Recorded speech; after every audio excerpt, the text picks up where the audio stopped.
you can deep dive when it comes to how you're being interviewed by somebody. If you're for a job interview, that's different. Yeah. But how do you even get the knock at the door to get the interview? Sure. Nice introduction. Second one is eye contact. Keep eye contact. Okay. Now, what do I mean by Like me and not like Joe. Hey, I have my notes. Like, Gassy. it's wonderful to meet you. I'm feeling kind of gassy right now.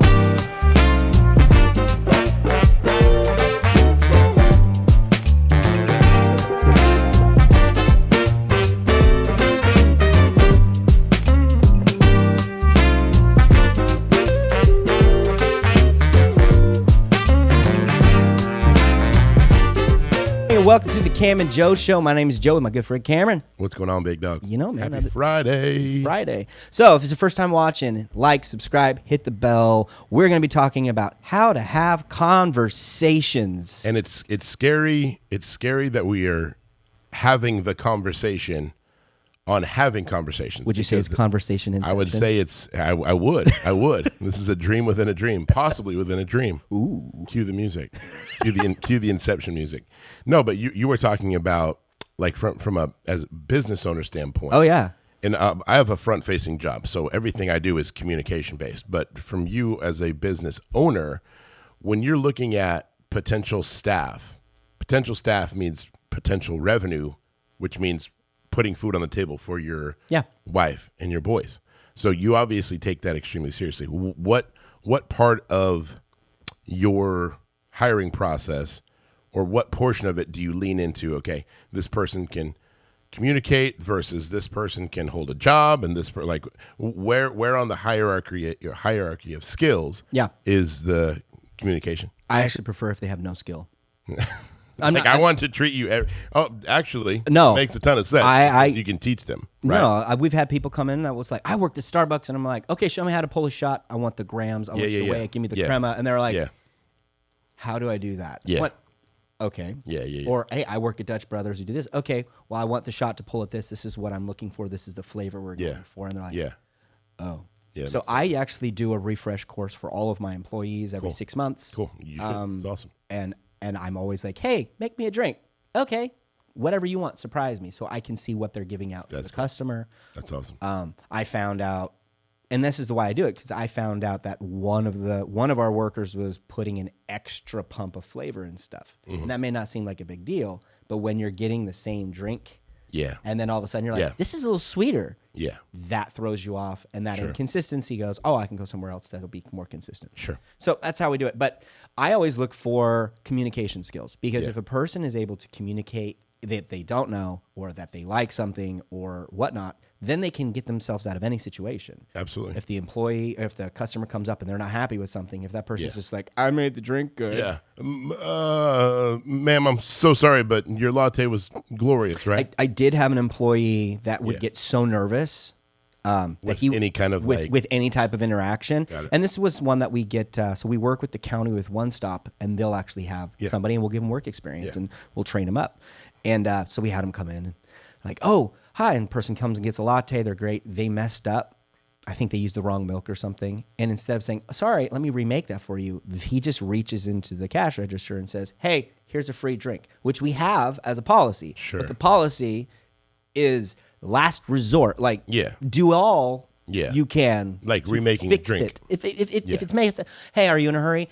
Yeah, hey, let me remake that for you. I'm sorry, I'll get that on there right now. Like, customer service, right? Yeah. But it was odd because they panicked anytime something bad happened, and I noticed that they would get like almost this nervousness. Mm-hmm. Like, oh, this is really good. Here's some things I could do better. They'd be like, what did I mess up? And I was like, I'm not beating you up. Sure. Hey, this is open conversation. Yeah. So I think really it's not just having conversations, but how to receive information. Yeah. And I think that's lost on a generation. And I genuinely believe it's because of its reactions to COVID in a big way, because you no longer saw somebody. Yeah. You got the order on your cell phone. If you had a complaint, you gave it a 1 star and then sent a review, and then you got a new product in. Yeah.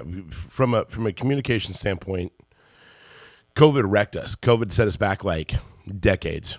From a non-digitized conversation, it's so hard to have now a conversation that and this is just sad to say out loud, it's hard to have a conversation with somebody for 5 to 10 minutes straight, like we are right now.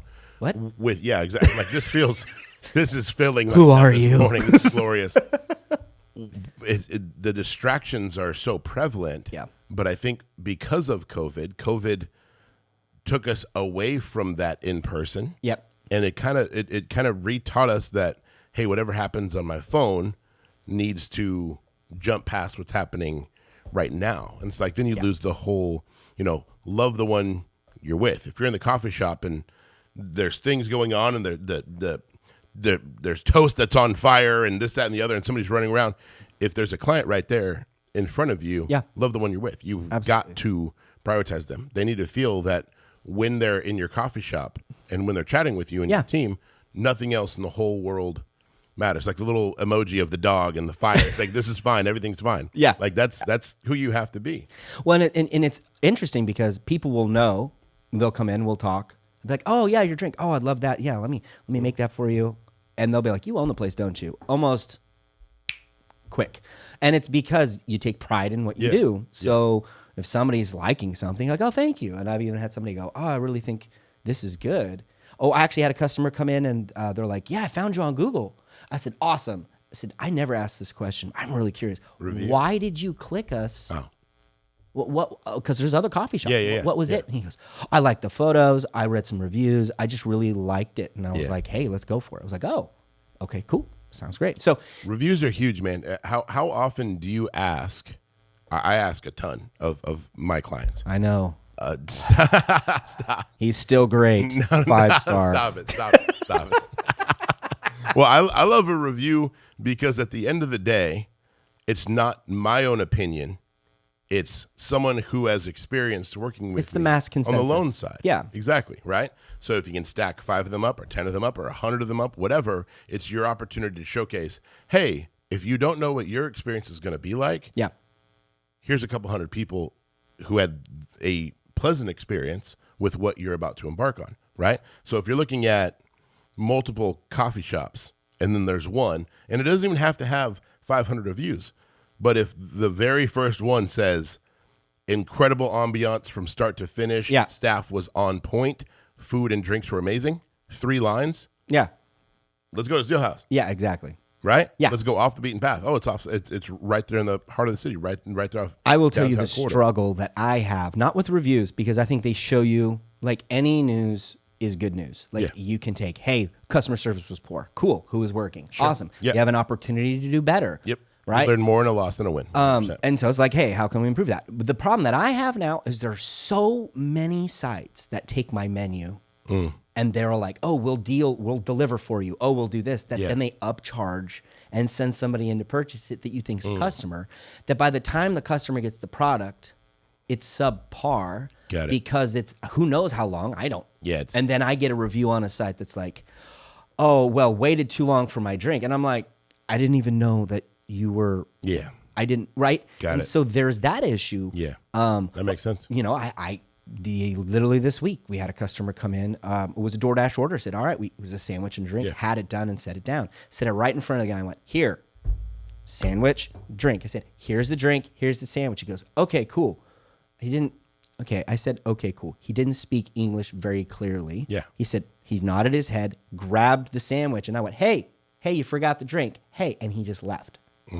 So then I called him because we had his phone number on the DoorDash thing. I called him twice. He never picked up. I then called the customer and said, hey, you're not going to have a drink. Here's the situation. She goes, oh, that sucks. I wish I could have had my drink. I said, I know. This is what happens when you work with third party. Yeah. We'll get you a refund. So that's what we did. We ended up calling getting a refund. That's awesome. But that is you called her forward facing. Yes. That's awesome. But the issue that I like that, I mean, I've gotten 2-star reviews, 1-star reviews because of that same thing. And it's like, it was out of my control. I get it. Right. But do you know what's going to last with her longer than how good the sandwich was? Her experience with you. It's true. Her experience with, you know what? The situation sucked a little bit, but here's how he made it right. You were communicative. You reached out on your behalf. You were proactive. You didn't wait for a bad review or a phone call or some Uber Eats guy coming in like, there was a drink. And you're like, bro. right there. Been there for 30 minutes, If it were a snake, you'd be dead. Yeah, no, for real. But that if you're thinking about client experience, Yeah. or patron experience, Yeah. that is going to benefit y'all that much more in the long run. 100%. Than even how, I mean, kind of look at it as a positive, right? The coffee could have been delicious and the sandwich could have been great. Yeah. It may have not lasted in with the mind. her Yeah. longer than the 40 minutes it took to consume it. Sure. Right? You reaching out and making it right will last far longer. Absolutely. Truly. Well, Truly. I think so too. So next time, just hold the Uber Eats. So like, there you go. There's a little path to success. Start hiding things and then apologize before they find out. It's terrible. Then they're like, I watched the Cam and Joe show. I know what you're doing. I am not a coffee shop business advisor. Hey, I'm not going to give loan advice. Caution. All right. This is going to be a really easy conversation to have. So awesome. I actually have a couple I have 5 points that I thought were super important. Right. And I just put keys to meeting somebody. Like communication? Yeah, communication keys. So here's the thing. You can deep dive when it comes to how you're being interviewed by somebody. If you're for a job interview, that's different. Yeah. But how do you even get the knock at the door to get the interview? Sure. As a business owner, if somebody that comes into the shop regularly goes, yeah, I really like it here, I'd like to get a job here, that person's on the top of my list. Absolutely. Because they already love the product. They already believe in it. 100%. I get a lot of text messages, phone calls, not text messages, emails and phone calls. Hey, are you guys hiring? We're not, but you can come in and bring an application, and then because I want to see them bring in the application. I don't want to see who it is. Give me a little bit. I want to see who it is. And normally they'll drop it off. Okay, bye. If they were to buy a drink and have a conversation, that would have started the interviewing process. Right but there. I'm literally Right there. giving them the opportunity to do that by that's saying, perfect. I'm not hiring, but I'd love to see an application. Yeah. They don't realize that's what I'm doing because I want to know what kind of person am I working with. Yeah. If you're not getting the right answer, how are you going to react to that? 100%. So that's just a little something I do. So by the way, if you're wherever and you come in and ask for a job, I'm going to go, yeah, we're not hiring, but bring in an application. And if we don't have a conversation, you just took yourself off the list. Quick story. Sophomore year in high school, during those summers in high school, I was always working at the pool, right? Yeah. Coaching swim and swim lessons and all that, lifeguarding. When it wasn't summer, I was working at Bel Air. Yes. Right, for all those years. I think 2.5 years. And I worked at Save Mart, Yeah. rival that nobody cared about. Not okay. I was a bag boy, courtesy clerk. It was like one of the most fun jobs. Me too. Ever. Truly, it was. But that right there, I mean, you learn such incredible communication skills. Like you learn the 10-foot rule. If somebody's walking within 10 feet, say hello. Yep. All that. Still carry that with me today. When I got that job, the story behind getting that job is a fun one. I had applied online, never heard anything. About a week and a half went by, and the whole, like, you apply online, it was like, okay, somebody will reach out to you. And I was like, I really want to get this job. School year had started. I wasn't working at the pool. I think I'm 16, and didn't hear anything. So I just went into Bel Air one day after work, and I went to customer service, and I was like, hey, is one of the hiring managers here? They're like, oh, no. His name was Tim. Like, no, Tim's not here. And I was like, They were like, what are you checking in on? I was like, I applied online. Haven't heard anything yet. And they're like, oh, well, do you want to maybe leave a little note for them? I'm like, sure. Yeah, why not? So I said Cameron Elkins here, checking in on my application. Hope this finds you well. Signed it, date it, left it. Another day goes by, 2 days go by, 3 days go by. Later in the week, I go back. Hey, is Tim here? Oh, no, you just missed him again. He's out on da-da-da-da. He was the general or regional. Sure. Pop all over. Yeah. He's not. Okay. And the same gal, she's like, you want to leave him another note? I'm like, yeah, I'll leave him another note. Why not? Da-da-da-da. Hey, just checking in. Da-da-da-da. Applied now 2 weeks ago. Still haven't heard back. Yeah. A week goes by. Nothing. Yeah. I'm like, just call me and tell me I didn't get the job. Help me out here. No, that's a frustrating thing. I get it. Go back in. I get in line in customer service, and I see the gal who's helped me a couple different times, and she looks at me and she smiles. She has this smirk on her face. And I'm like, what's that about? So I go up, and I was like, hi, is Tim here? And she was like, no, but I have a note for you. And I was like, am I writing a note? She's like, no, I have a note for you. Note, sure enough, from Tim saying, I'm botching it, but love the spirit. We're absolutely going to hire you. you've shown straight up that you want this position. Yeah. Like effectively, like you're hired.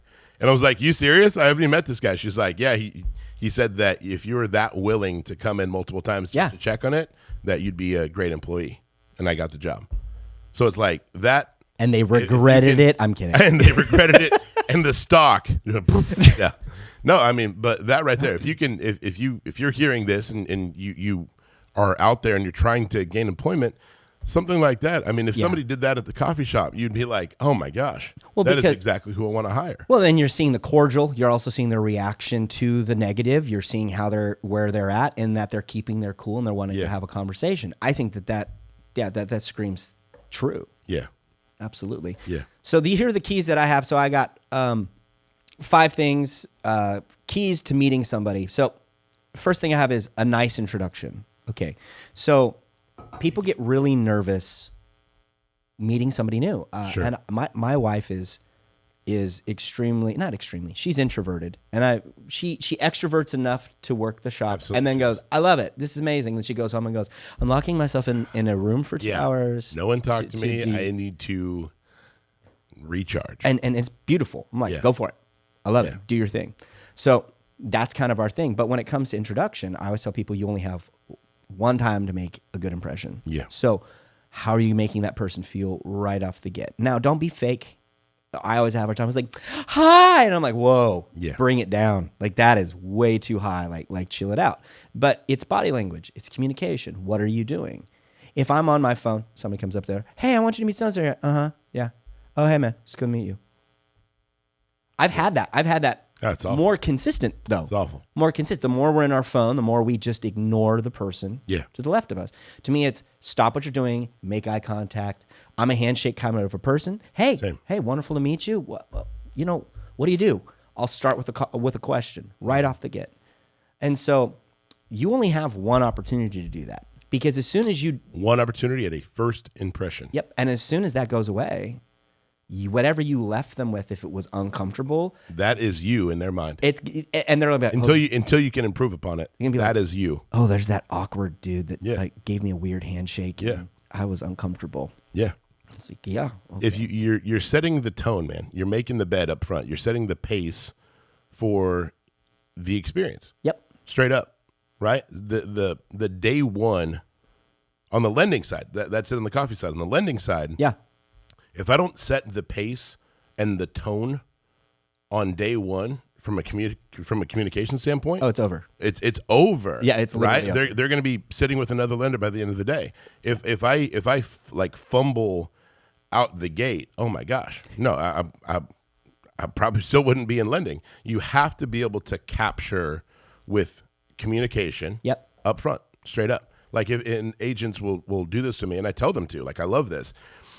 And in years past, an agent will call me and they'll say, hey, I've got a new client. Is it okay that I have them reach out to you? The answer is always yes. Of course, I'm never going to say no, right? That's just not in my... This is Thursday. Yeah, Thursdays are my day. Yeah, exactly. No, I've never said no. So what they stopped doing is asking. I'm like, you don't need my permission. The answer is yes. And a lot of agents that work with me now, they know that I love showing the client that the agent and I are also communicative. Absolutely. Right? Yeah. Hugely important. Group text is wonderful. Oh, absolutely. And it's regular. It's very regular part of my job that I just get randomly thrown right into a group text, which I love. I'm asking them for it. Yeah. And it'll be me or myself and the realtor and the client, and then it's just and I'll read, hey, Jane, this is Cameron who I was talking about at Guild Mortgage. She's one of my go-to. Yeah. And then I'm like, if that happens and then 8 hours go by, bro, they're already in contract on a house with somebody else. Absolutely. Right? 100%. So if I'm within the first 60 to 90 seconds, hey, Jane, great to meet you. Thank you, X, Y, and Z, realtor, for that introduction. Happy Friday, guys. Super excited to work with you. Give me a little bit more of a breakdown of where you're at. Are you renting? So they can see right there, 100%. myself, the agent and I know how to communicate. Yeah. And B, we're setting the table for fluid, liquid. We're all here together. We all have the same goal. Yeah. Right? Absolutely. Instead of the opposite side of that coin is the agent telling so-and-so person, hey, call me. Now it's like, what are they going to say? What if he says no? Yeah. There's way more apprehension there. Yeah. And we know that. So if we know that. One of the issue with apprehension as well and the anxiety that it brings, I've noticed this, like I have a, what's it called? A no filter. I have to be careful. I have a no filter. I have a no filter. I have to be careful because I'm the kind of person, there's no secrets. Yeah. I'm just me. Yeah. So I like it. That throws some people off because you have some people like, oh, I'm a little more reserved. I'm like, okay, I'm sorry. Yeah. So I have to, for me, my own personal thing, I have to like pull back, leave some mystery to keep a conversation going because I can be like, blah, blah, blah, blah. And they're like, oh, it was a good meeting you. And I'm like, all right, have a good day. Oh, that was bad, right? You're like, well, there that went. So, but I think a lot of the first impression is your own mental where you're at. Because even if I'm having a bad day, I'm having a first impression with somebody, I'll be like, hey, great to meet you. I'm sorry. Kind of a rough day. Bro. I'd love to talk with you a little bit more. Is there another time whenever I see you again? Or I'll keep it uppity. I'll just be honest with them. Hey, I'm having a bad day. I would love to have more of a conversation. I got stuff I have to do. People respect that way more than going, than faking going, hi, how are you? Oh, it's great. And leaving him like, well, that was uncomfortable. Bro. Because you were uncomfortable. 100%. They knew you were uncomfortable. You didn't acknowledge the discomfort. You were organic. Yes. You allowed them to see that you're not at 100% at all times. Like I love that. If I get a client or if I get a phone call, for instance, if I get a phone call and it's 5:55 and I'm rolling up to the house, and as soon as the kids hear my truck, they'll usually, be in the garage. And by the time I'm opening up the garage door, they're like right there, right? Dad! Yeah. It's an incredible moment. It's like best part of my day. That said, I would rather take that phone call and be like, hey, my name's Sarah, so-and-so, such and such agent sent me your way. I'd be like, Sarah, so great to chat with you. Can I be 100% transparent right now? Sure, yeah, what's going on? I am rolling up to my house right now. I just opened my garage, and I've got a 5-year-old, a 3-year-old, and an 11-month-old literally staring at me. Can I get in with them for a little bit of time, and I'll shoot you a text a little bit later? And if we have a time for a phone call this evening, we can, or we can have a conversation in the morning. But at least they got to see a glimpse of me as not just a lender, and all I do is W-2s and pay stubs and all that, right? I allowed them the opportunity to see me as a person. Yeah. When you do that, that's communication, right? I'm not just some banker. I am a father of 3. I am a husband. I'm a brother. I'm a friend. All those topics are so much more important than what we do for work. Yeah. Now I'm at least at a micro dose relatable because the person who's calling is human, and I just showed a very human quality. Well, you invited him into your humanity. You went, this is just where I'm at. This is what I'm doing. Oh, which is any business, that should be your goal. So there are thoughts, and if you're listening to this or you're watching, there are thoughts you probably, like, things you shouldn't say. Hey, I'm feeling gassy. If it has to do with your body anatomy, probably somebody doesn't want to know. Right? How you doing? I'm going to be real. But like, it's wonderful to meet you. I'm feeling kind of gassy right now. Like, okay, filter. At the same time, though, you have to be somewhat transparent, honest. And you can be vague on certain things because TMI is TMI. Yep. All right? Yep. I worked at a hospital. There was not a lot of TMI. Like, I'm working with so-and-so. And I'm like, sandwich. And then 3 months later, like, that's it? That's not as gross as it was. So you get desensitized to it. But if you're meeting somebody, you need to keep honest conversation and just keep that. So the first one's nice and introductory. Second one is keep eye contact. Okay. Now, what do I mean by that? Don't stare them down, Cameron. I was waiting for you to look back. Just don't stare them down. Eye contact. Your phone needs to, if you're any generation, your phone, as soon as it comes up, should not be in your hand. It should be put in your pocket. First thing I do. You like me and not like Joe. Hey, I have my notes. I have my notes up. Okay. I'm playing with you. I love it. But normally, if I go to, if I'm introducing myself to somebody, or I'm having it, I'll take my phone and I'll put it in my pocket. And that's like a little communication trick right there, because what you did physically, you showed to the person they are more important than anything. Yeah, phone Like, in I love pocket. that. Hey, I love how's it that. going? And now I'm boom. Or even if we were like having lunch and you got a text and you just like look down it really quick and flip it over. Yeah. Or take it off the table. Yeah. I'm like, oh wow. Without you saying anything, I'm like, oh man, I'm that much more important than whatever's happening Absolutely. on the phone. Well, and it's funny because in business there will be a fire, there's a fire, and then you look down at it. And if I wait 10 minutes, the fire will resolve itself almost every time. And that's where this is really bad. That's where a really good team comes in, man. Yeah. Do you know where this is? Do you know what this is? Where's this? And I'm like, I like having a conversation with somebody. I look at my phone. I'm like, oh, 10 missed text messages. Never mind. Found it. Love it. Cool. So because some people need to problem solve. Scam likely. No, I'm good. Phone. Scam likely. So what you're saying right now, or the phone call? All the above. Okay. All the above. If you want to scam, so a funny story. I had a scammer. You know how you like the Facebook invites and you know the person. Yeah. And then you're like, and then you get the text and it's how you doing. It's never how are you, or it's how are you, dear. You're like, oh yeah. Brr? So one of my favorite things is to reply to them and see how far I can take it. I like that. And make it super weird. By the end of it, they're like, what? And so he got this guy in Yuba City. What is happening? Every text gets a little weirder. Yeah, I like that. Where I ask weird questions. Anyways, it's one of my favorite pastimes. That's awesome. But when it comes to conversation, keeping eye contact, my brain's just thinking. The reason I was even telling that story was because I had a guy go, how you doing? We want, you want make money with charity, whatever. And I read it and I went, dude, I know this is a scam. You need to learn English. Like, this is nothing against you. He's like, it's not a scam. I just need you to go buy $500 of Target gift cards right now. And so he sends me messages back and forth. He's just like, no, you don't understand. I help you. And I just went, bro, this is what you sound like. And just like overemphasized. I said, if you simply said this, I said, for just 7 payments of $17.99, I can get you lingual lessons and help you scam better. Would you like to apply? I will send you Rosetta Stone, bro. And the person goes, yes. So then I go into FBI cybersecurity, Oh, copy and awesome. paste the number, throw it in there. Call them. They'll help you out. Call them for all of your linguistic needs. So that's awesome. So that's something I like to do. Anyways, keeping eye contact is super important because you're letting the person know we're focusing. Yep. I had an employee or I had somebody come in wanting to apply for a job, and I'll reenact it with you. So, hi, I really like your coffee, and it would be great if I could have a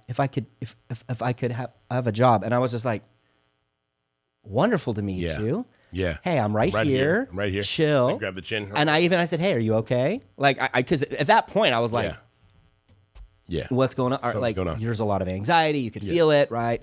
I'm not going to be a jerk about it, but it was like, hey, are you okay? Try. Even if it's for a couple seconds, and if you're looking away at something and you're staying attuned, but it makes a lot of you have to have eye contact because you're telling that person they're the most important thing happening right now. Correct. And especially if you're applying for a job, if you can't make eye contact with your boss, good luck. Yeah, best of luck. All right, number 3, body language speaks louder than you think. If we were chatting right now and instead of me leaning forward like this, if I was just like, right? What is that show? Engagement, nodding in agreeance, like the yes, I agrees. They go a long way. Absolutely. Truly. If somebody's chatting, and I've had some chatty clients in my life. No. Somebody's chatting and they're just and then going on and on. And then my dog, he got sick, and then Fluffers. And you're on your third and fourth. Wow, no way. And then you drop a couple. Oh, that's crazies, and they just keep going. You're just like, what's your trick to that? I guess I'm curious. When it's in person, it's tough because you're like trying to text somebody like, call me and say it's an emergency. Joe, call me and say that someone's on fire, or I don't know. You know, I actually what's the fix in person? You got to, dude. You just got to write it out. Yep, you got to write it out. You got to write it out. I mean, eventually you have to be like, X, Y, and Z. Sarah, listen, I would love to continue this conversation. I have got to. Oh my gosh, I've got to jam. You just run out, right? Eventually you got to go. If it's on the phone, it's a little easier, right? And after the first interaction with that person, you're gonna know. Yeah, I actually have an alarm set. That's a 5-minute alarm that if I see somebody, I'll actually go on my phone and just start it. Smart. And so it's like, is that why every time you and I chat, Hold on. Like a tone that goes. There's a tone that goes off about 4 or 5 minutes. Oh, my alarm just went off. Oh, sorry. Gotta go. Well, Oops. This is the Cam and Joe show. Later. No, I actually do have that because we'll have customers and you're not leaving the bar. Yeah. And so you're like, hey, how's it going? Oh, man, it's great. Oh, let me tell you. And then there's a line and you're like, uh-huh. I'm like, and so I'll be like, that is wonderful. Let me help them. I'll come right back. And so then I'll help them, have a conversation with them. And that person will be there waiting with a cup. And I'm like, I'm literally a bartender. And there's times I'm like, I've had a lady talk for 2 hours.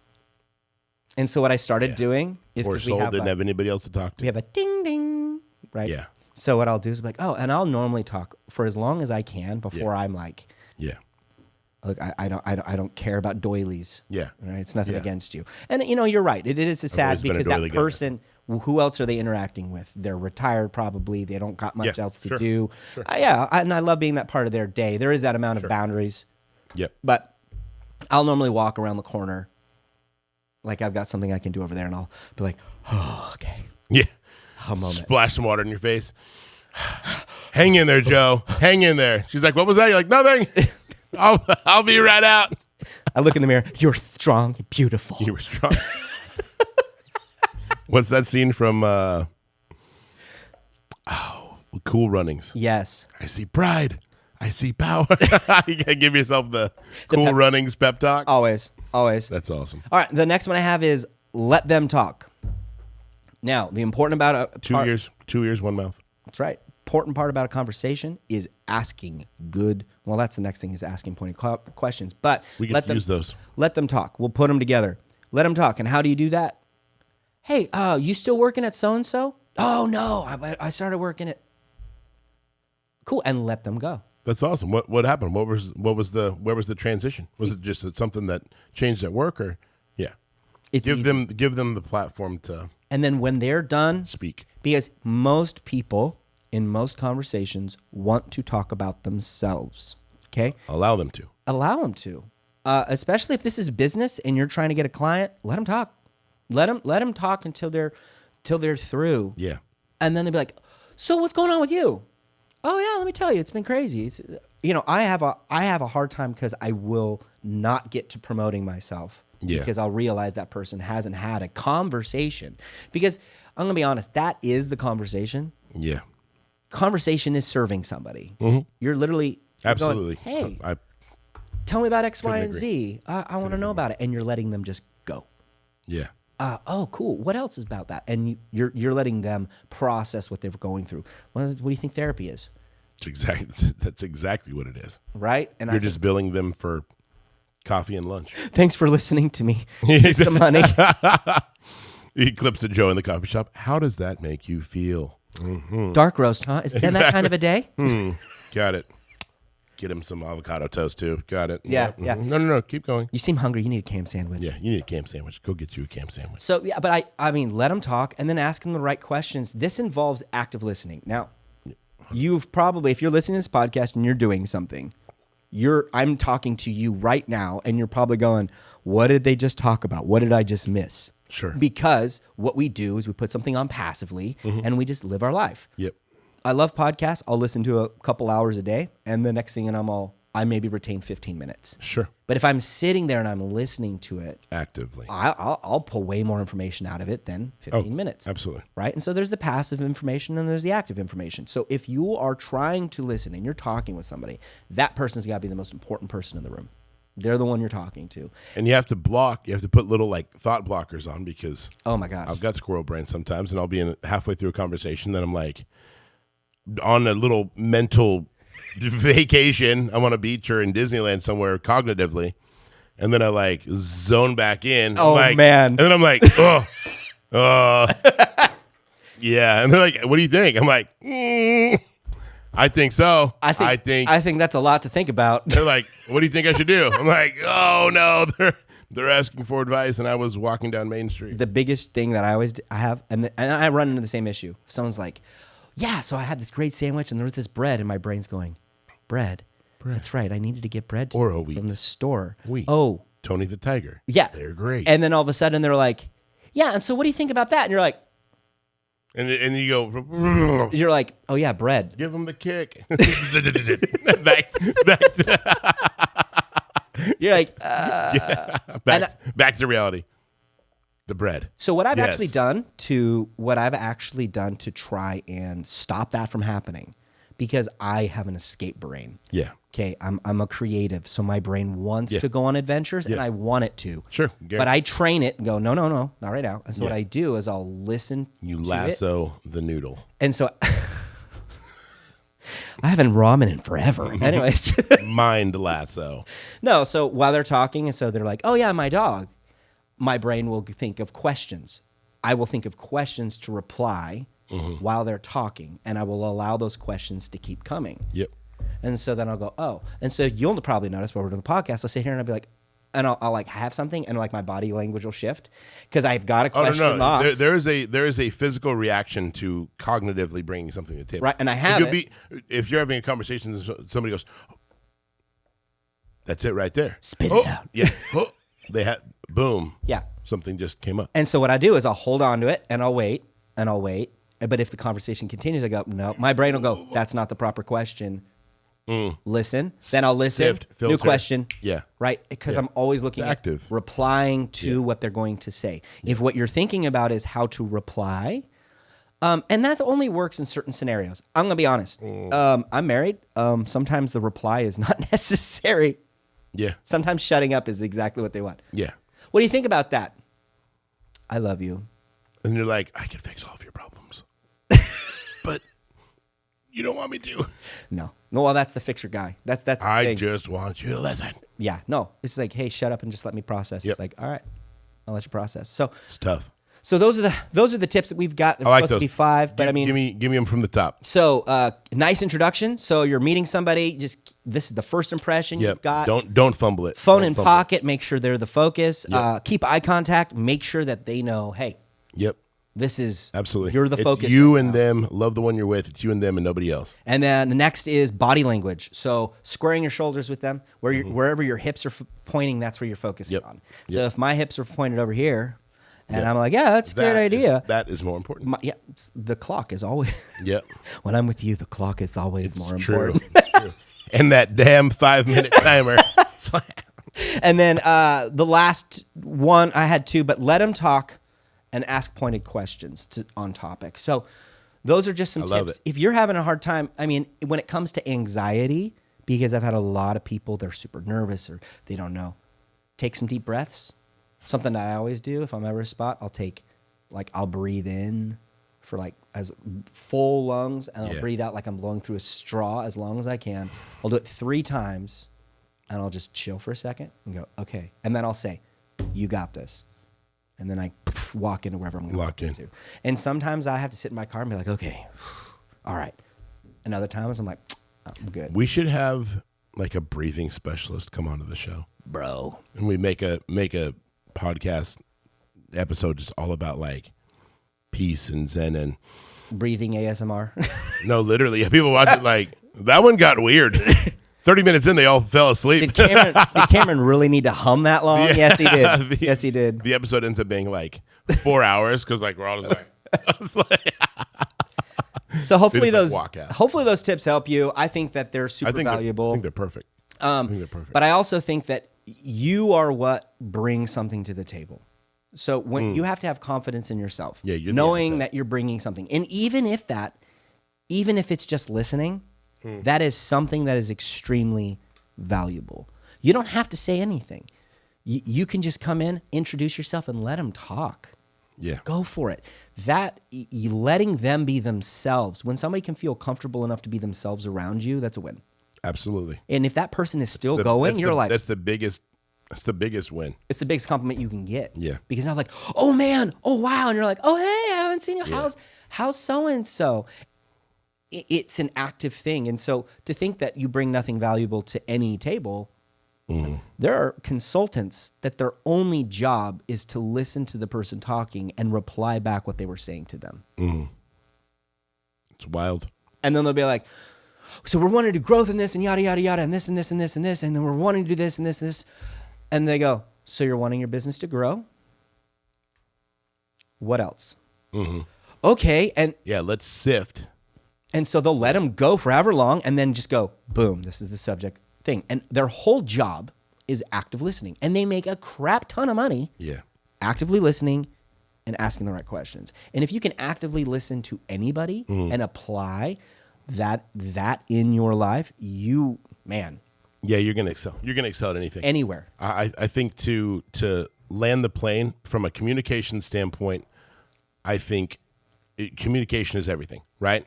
Every business will grow with better communication, period. Whether it's lending or in a coffee shop or apply that to any potential business and you're going to thrive. What I want to know is, what did we miss that's not on the list? So if there's something that you've listened to the podcast, you think, you know what? This would be another great tip, great topic to talk about, whether it's meeting somebody new or regenerating an old friendship, whatever that is, and however it is that it's important to you from the communication side, throw that in the comments. Let's practice communication in our comments. I love on this podcast, I love when people chime in. I want this podcast, and you guys know this, you know my heart, I want this podcast to be a living, breathing thing. It's not just Joe and I having a conversation. It's all of us having a conversation. We do that all the time. You are at the table as well. Absolutely. I love you, bro. I love you too, man. I love you, man. You're the best. You're the best. No, you make me emotional. God! Thank you for checking out the Cam and Joe Show. If you guys are liking our content so far, you can follow us on Facebook and Instagram. You can also listen to us on Spotify.